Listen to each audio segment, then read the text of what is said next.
All right, guys, I know there's quite a few of you waiting to see the video for this, the CWC quartz diver. This, I believe I have the correct information.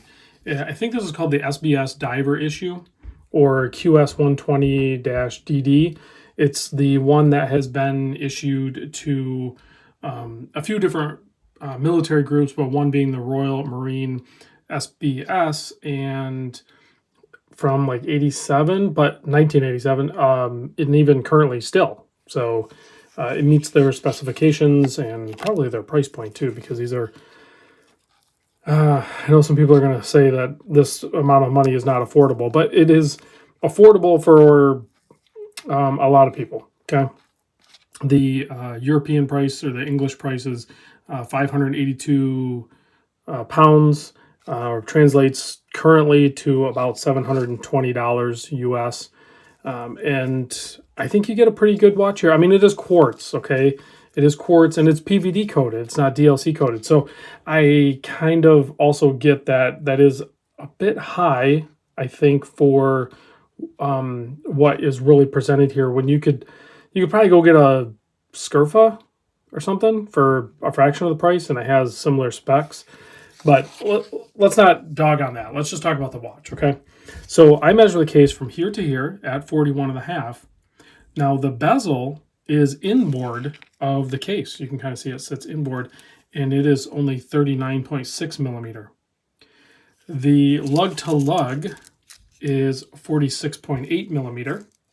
So nice dimension there. The finishing on this PVD is absolutely amazing too.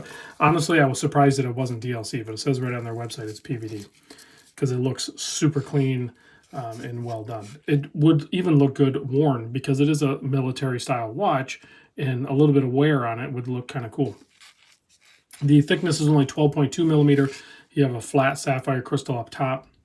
You have a 20 millimeter lug opening here. These are fixed bars.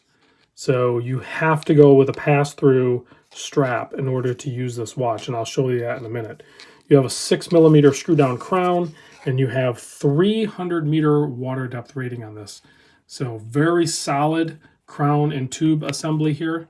I mean, very solid and easy enough to adjust and hack the movement and set your day and your date and all that good stuff.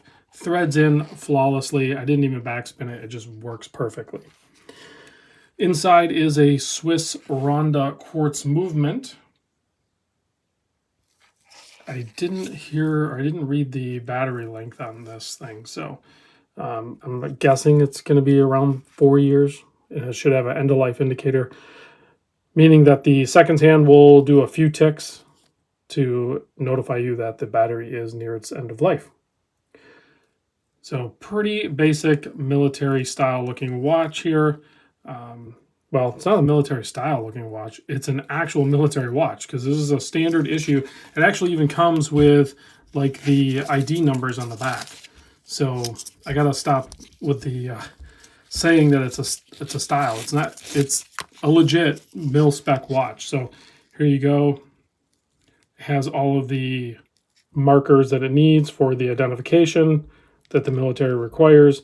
Now I don't know if they do them a little bit different for the civilian market, or versus like what the military gets.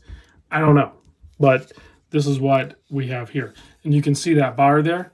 It's not overly thick, so it allows enough room for fairly thick material to pass through there. Because I've handled some that were like fixed bar, but it was actually like the case actually just kind of continued across here. I don't know how they did this exactly, but it is what it is. And even the strap actually even has that military arrow type thing on there. It's a pretty cool strap. And I think the NATO purist fans for the fabric straps will appreciate this strap because it definitely feels robust and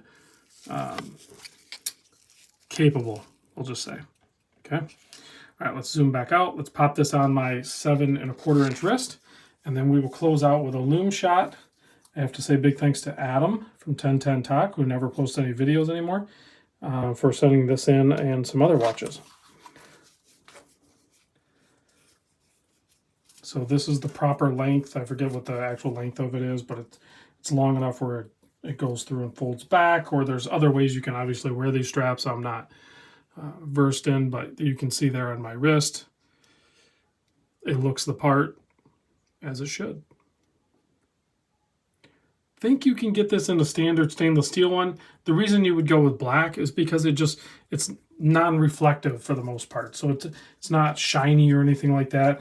I know a few friends of mine have been and are currently in the military, some of them, and you know, their watches, they're allowed to wear watches, encouraged to wear watches, but they need to be black. They have to be a black, you know, no pop of color or anything like that is what they're telling me. So this one 100% meets that criteria.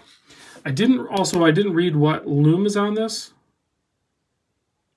So let's give it a quick blast and check it out. Maybe I can stop bumping into things. It looks pretty bright. Now I did cheat and give it a blast. So I don't know that it's C1. It might be C3 because it is pretty potent. Definitely visible. 120 click bezel. I know I didn't mention that. Nice smooth. There's not a whole lot of like I don't want to say resistance because the spring has resistance, but typically when you're moving a bezel, you'll have the resistance of the spring, but also a gasket in there. And I don't feel the resistance of the gasket. I only feel the resistance of the spring.